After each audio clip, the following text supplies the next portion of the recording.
Hi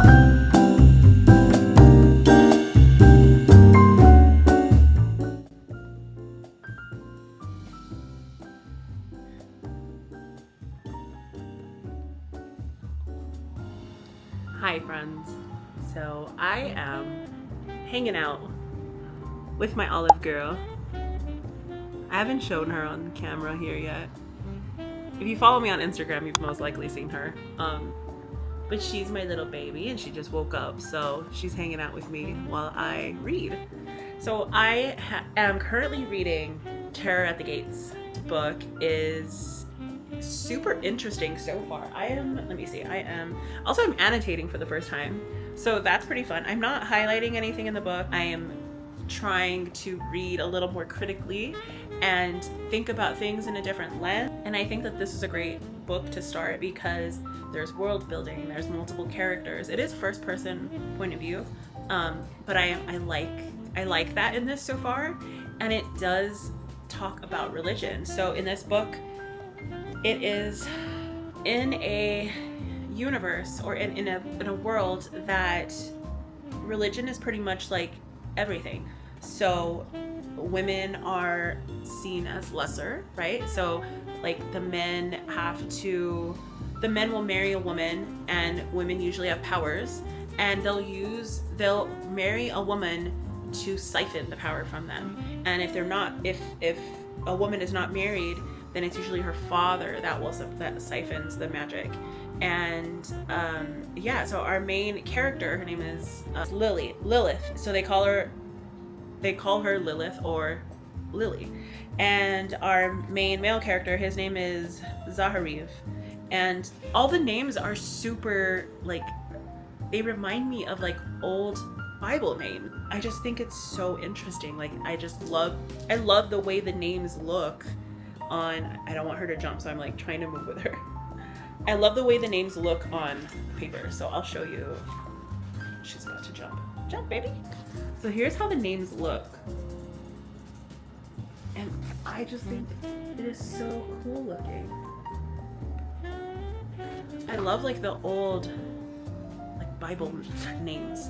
Anyways, our main character, she is from a different city than where she is right now. So Temple City is where she came from. She lives in Smuggler's Row, in a part of Nineveh. So she lives in like it's kind of like sort of like the slums-ish. Like there's a lot of crime, like physical crime, like petty crime, major like murders and stuff. It's a very dangerous place, and the place that she comes from, it is like very clean and has nice tall white buildings, and the streets are like kept immaculate. You know, there's a curfew, people can't be out past 10 p.m.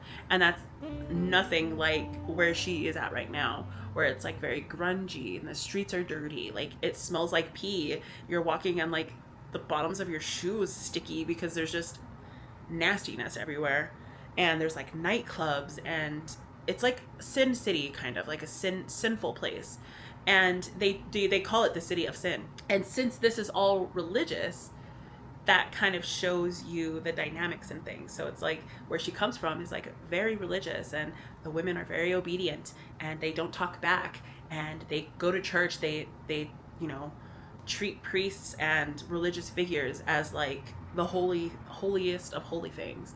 And where she's at right now, she's in a place where they don't really, they kind of still practice it because they're fearful, but it's not the same level. She makes her living by selling stolen things, and a lot of the things that she sells are religious artifacts.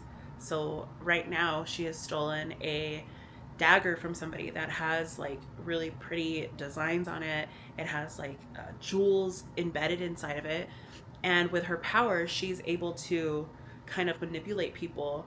If they're attracted to her, she's kind of able to manipulate people into doing what she wants. So she kind of like puts them in a trance and kind of can just tell them what to do a little bit and like persuade them to do things. So people will just tell all of their sins to her, and she kind of can use that against them.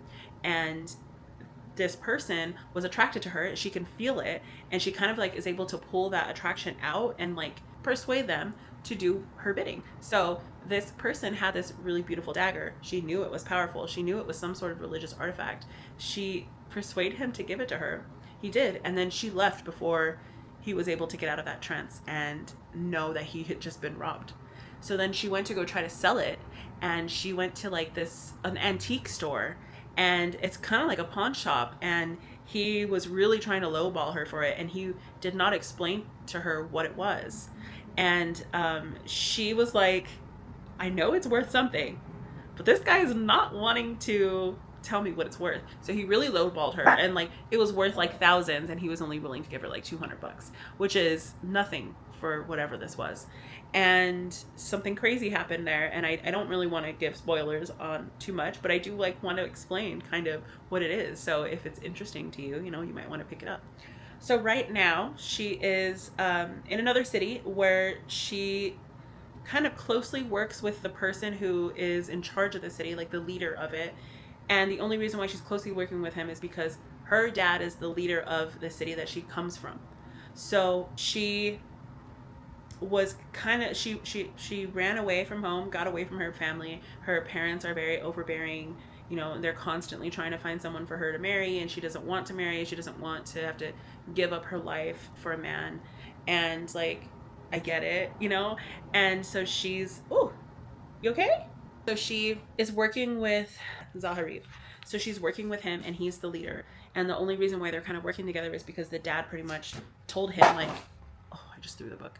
My daughter's going to be in your city, and you need to protect her and make sure that she's okay. If not, then I'll kill you. Like, we'll have beef. And so it's almost kind of like mafia-ish, like mafia vibes. Because there's like different families and there's different hierarchies, and they kind of want the families to, they kind of don't want the families to marry each other. Like, so, you know, Zahariv is not able to marry Lilith because she's pretty much the heir to the city that she's from. And that would be contradicting to them, especially since they're so opposite. So we're kind of there right now. Zahariv just gave her a actual job where she can get paid and she doesn't have to sell stolen items because it is something that she's known for, and it's not looking good for her reputation. I am like pretty sucked into it.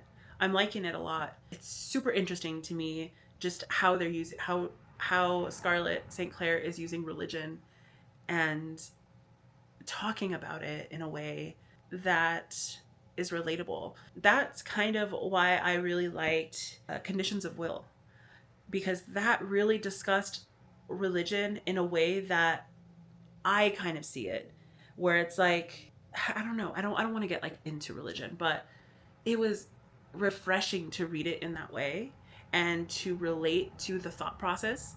And that's kind of how it is with this one. Like, I'm relating to this main character. She was super close with her dad. She is super close with her dad, and not as close with her mom.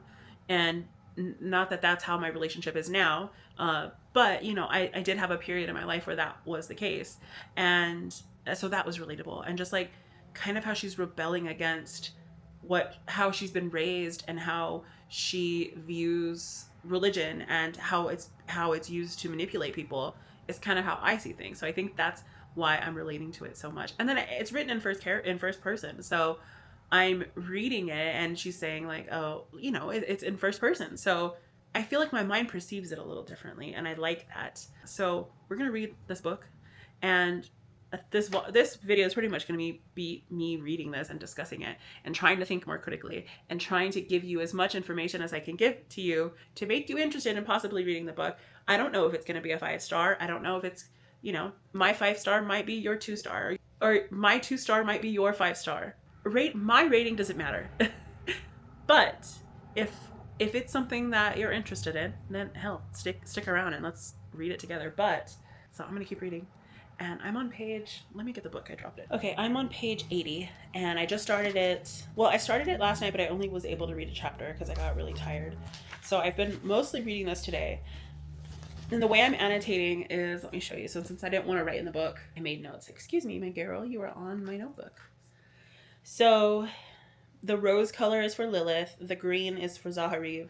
I have like a cream for world building. Gabriel is blue. Coco is her best friend and her roommate. and that one's orange. Quotes that I really like are going to be blue.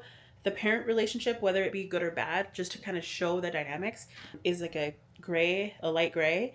And then religious trauma or religious standards that they're really trying to push on people is like a really light, or like a light pink.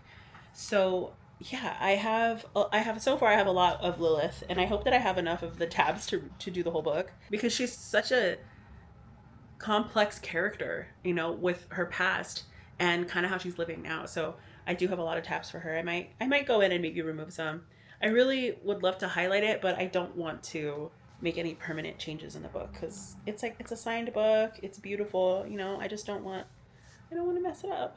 But for right now, I'm having fun tabbing, and yeah, so let's read together.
Hi. So it's the next day. I'm obsessed. I cannot stop reading. When I'm not reading, I'm thinking about it. And I love when a book does that to me. It is it's a very slow burn. But things are still happening outside of like the tension between the two characters. There's like constantly something happening to this girl. Always. Like things are drawn to her, and not good things, unfortunately. So yeah, I am having so much fun annotating. I always wanted to do it. Super happy that I'm still doing it. I added a few more. Like I'm running. I just ran out of the world building one, and so I'm gonna use like these bigger ones. I don't know if I'm gonna use this. I might just like try to find a color that's similar in these ones and just do that. And I think that's really what I'm gonna do, because I don't want to change it that much. And then I'm getting close to running out of both of the main characters. So Zaharim and Lilith. I'm almost to run out of his. Let me see. Do I have another one that's like similar? I guess I kind of do. And I did order more because I was like, shit, I really like this. I'm going to keep doing it. Do I have another? I don't have a green that matches the pretty green that I have for him, but I could just do a different green, like a dark green. And then world building, I can use this one here. And then for Lilith, she's like a rose, like a mauve. Yeah, I do. Oh, I have the exact one for her. So that one right there. They look almost the same. One is a little more brown. And then what was the other one? I was running low on the religious trauma. And I have another one to match that too. Okay, so I might be saved. I might not. I was going to use these big ones, but I don't think I'm going to have to do that. So I might just stick with the ones I have. Anyway, let me tell y'all what is happening. This girl is going through it, but the dagger that she had found at the beginning when I told you guys about that is like something's up with it. If it's magic, if it's cursed, we don't know, but things keep happening. she's trying to get rid of it and it keeps coming back. It's like the Ouija board, that the old story of the Ouija board that was like, the people burned the Ouija board and then it showed up at their doorstep. And like, that's what it reminds me of. And it's kind of, I feel like that kind of goes along with the whole religion thing too, to kind of show like the evilness of like witchcraft and how they feel about magic. And I feel like that's kind of where that's lining up with. I don't know if that's a correct analysis of it, but that's how I'm interpreting it. And I love Zaharev. I said Zaharim before. It's Zaharev. I love him. He is protective. He's like making sure she's okay, but he's also keeping on that like icy attitude, but he will drop everything for this girl. And she's like, oh, he doesn't like me. He doesn't like me. Girl, open your eyes. This man is like infatuated with you, and everyone can see it. Her best friend's like, girl, he wants to boop you. He wants to boop you hard. And she's like, no, he doesn't. And she's like, are you blind, my girl? Look at the facts. And so I love him. He is protective. He's strong. He's powerful, and he uses his power not selfishly. Like, he's like protecting the people that he cares about. He's trying to help his community. And he's like, there's a part where they go into this really, really bad area, and she's like, why don't you just like, and there's a lot of people that are, don't have houses, or they're kind of just like living on the streets, and it's a bad situation for a lot of people. And she's like, why don't you just do something for them? Like, why don't you help them? And he said, if I were to build all of them new places, it wouldn't be theirs. Like, it would be someone else's, and they wouldn't feel like it's anything that they owned or that it was for them. And I kind of like, I feel, I don't know, the person to me that wants to fix everybody, I'm like, no, you should help them, at least ask them if they want help. But then at the same time, I'm seeing it from his point of view, and like, he knows his people. He knows how they think, how they react. And a lot of them would probably not like that. So yeah, that was one scene that kind of stood out to me, and I was like, I had to think about it in a different lens, because in my lens, I'm like, no, you need to help and fix everybody. No, he is a strong, powerful man. He does want to help everybody, but he knows his boundaries. And I don't know, something is drawing me to that personality. Now, Lilith, as much as I loved her at the beginning, I am starting to get a little annoyed with her. She started out strong and like rebellious, against her family, against the religion, against the government, the way that, the government is working. And now something very traumatic has just happened, and I definitely can't tell you because it will be a spoiler. Something very traumatic has happened, and this girl is like going on no sleep. She has a concussion. She's been in the hospital for I don't know how long she was in the hospital, not very long. And she's trying her hardest to do everything herself. But something traumatic has happened, and she's acting like a little brat, and it's driving me crazy, because it feels like all this growth that she had is kind of backsliding a little bit. And don't get me wrong, I understand that is definitely something that can happen. This girl has gone through very traumatic experiences in her life before she lived where she lives now, which is kind of the slummies. She was assaulted in a church by an authority of the church, and I feel like, and that's definitely where her rebellion came from, because I don't know, I'm assuming that's why a lot of people turn against the church, because it's something that does happen. So she had to face something like that, and then she's seen a lot of things happening in front of her that she's not able to control. And so it was like traumatic event, and then she started acting like a brat. And so I get that she has the right to react to the trauma, and whatever way she needs to react to it, but it just felt like a little bit of a backslide there. So and it's not like I don't like her anymore. I do like her. I don't expect her to be a perfect character and react to things the right way. I know I sure as hell would I would just curl up in a ball and cry and lock myself in a room and turn everything off and just cry. So we have very different reactions there. And there's nothing wrong with the way she's reacting. It just, I don't know. I just thought she would react differently with how much she had grown. And she hasn't, but I feel like that's a part of the character development here. So I haven't gotten to that part yet. Right now, I am 265 pages in. So I'm a little more than halfway.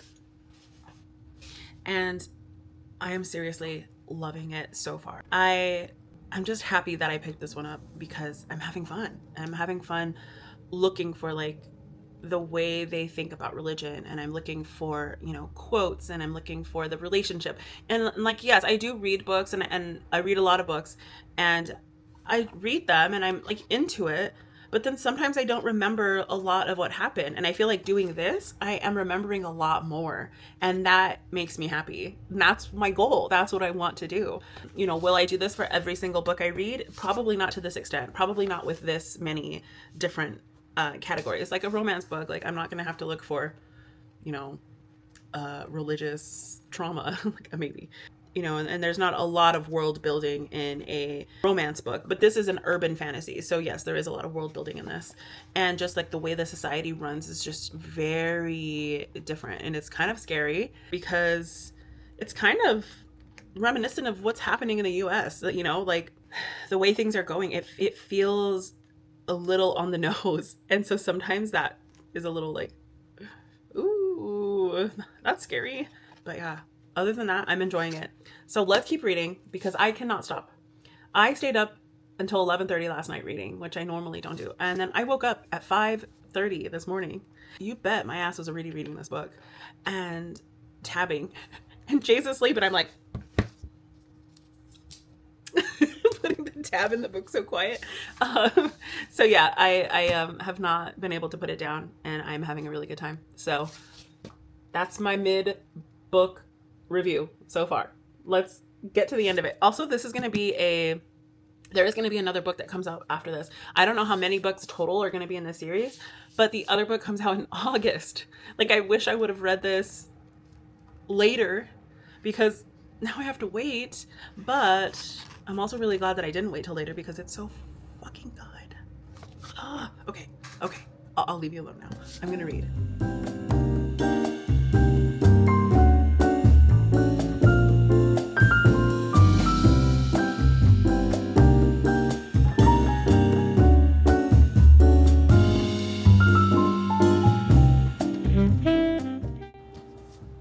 So we need to talk.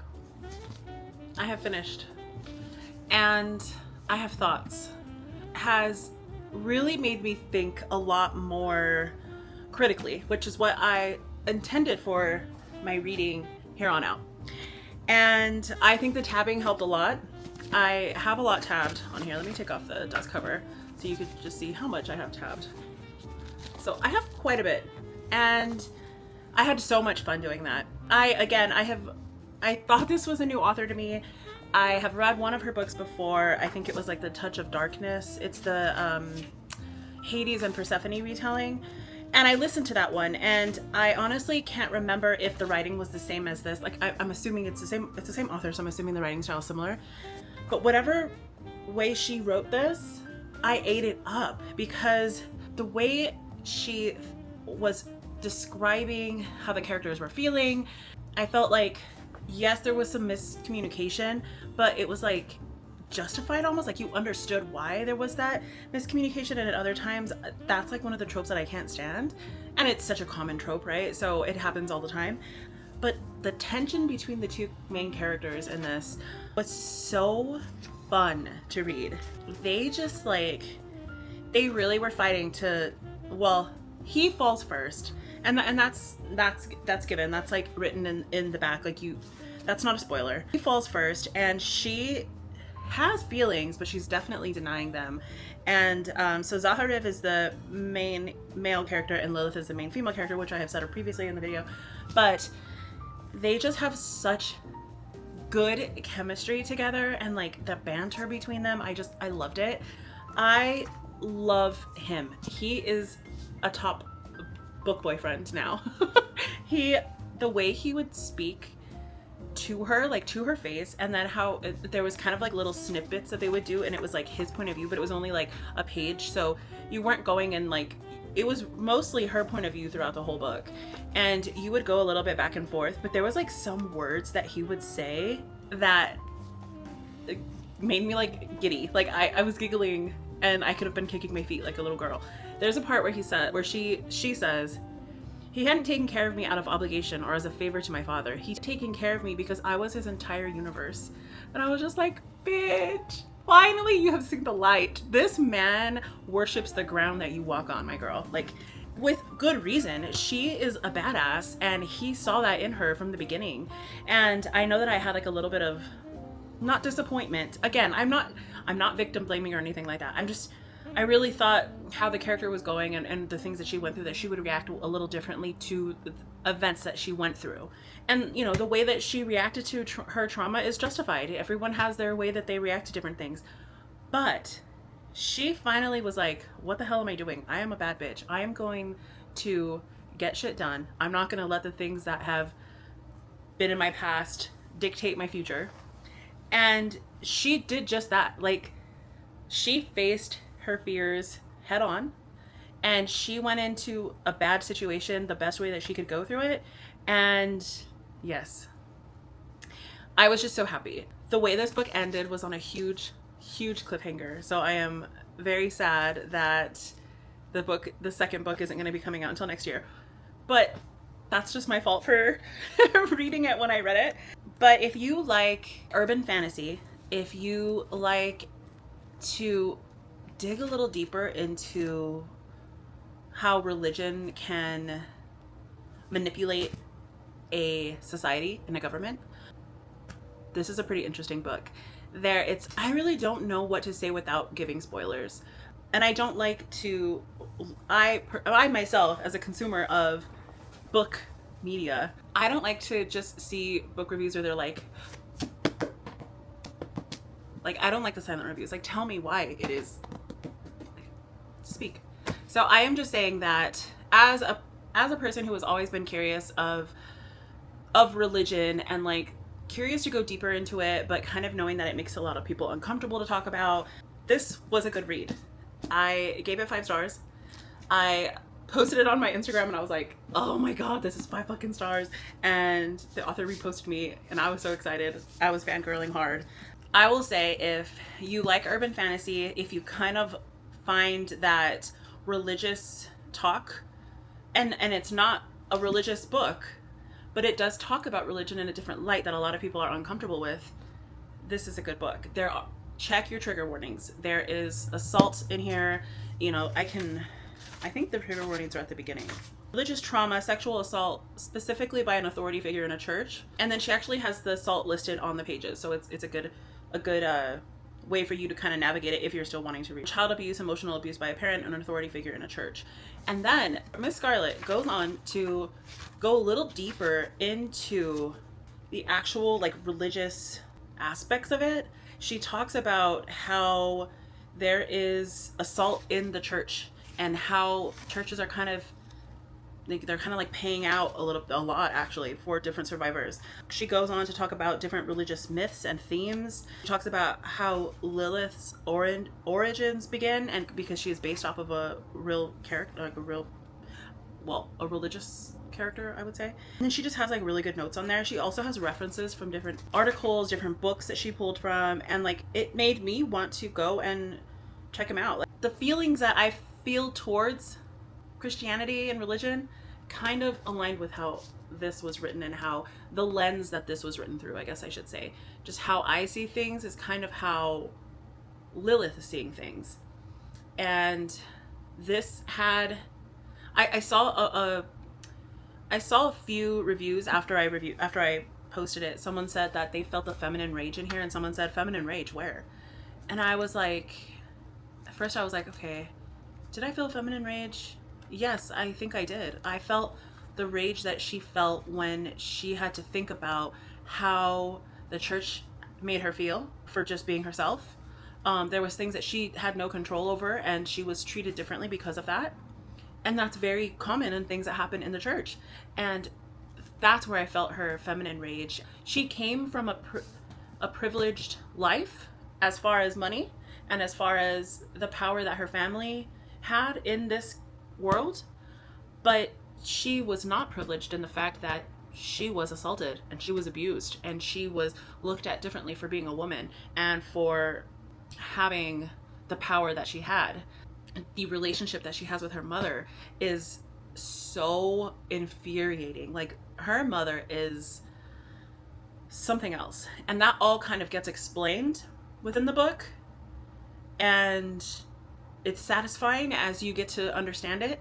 But yeah, that's the thing that I think that's kind of the premise of the book too, is yes, this girl has come from money and she has all of these riches that she, you know, she could have just sucked up everything and lived that life and, you know, been married to whoever her dad wanted her to get married to, follow everything that the church says, follow everything that society in itself says. And she said, no, something is wrong with the way that this is all going. I don't care about all these riches. I'm going to go live where I want to live, and I need to live my life. And something was just very empowering with that. And it was like just a breath of fresh air. I really enjoyed it. It wasn't just like this weak little character, like, you know how a lot of romantic books are, like, this girl has been starving for years and she can barely lift her hand because she's so hungry and she has no training, but all of a sudden she has a sword and she can kick, you know, assassins' asses, and she's climbing buildings and jumping off towers and riding a dragon. And it's like, that's not the same vibe. She pretty much said, of course I know how to defend myself. My dad is who he is. He made sure that I could defend myself. So if I do have to fight with somebody, I'm going to fight with them, and I'm going to use my power, and I'm going to fight dirty. And I think that's what was refreshing too. So I feel like I didn't explain anything. all I'm saying is read this book. Let me put the cover back on. It is good. If you don't like it, you don't like it. But I really thoroughly enjoyed this. I was posting it on Instagram. I did get a lot of people saying, oh my god, I loved that book, and we chatted about it and it was amazing. So if you have read this book and you want to chat about it, hit me up on Instagram or here, wherever. And if you have not read this book and you are interested in it, I say, from my humble point of view, check it out. It is interesting. The world is interesting, and I think you might like it. I honestly don't really know what there is not to like. Oh, also the spicy is very spicy, so keep that in mind. I did get to a point where I was kind of like, okay, we got it. But that's just a me thing. That's just a me being bored and wanting to know what's gonna happen, and I don't really care if they're boning or not. So keep that in mind. But I would say that the Terror at the Gates is a 5 out of 5 star for me.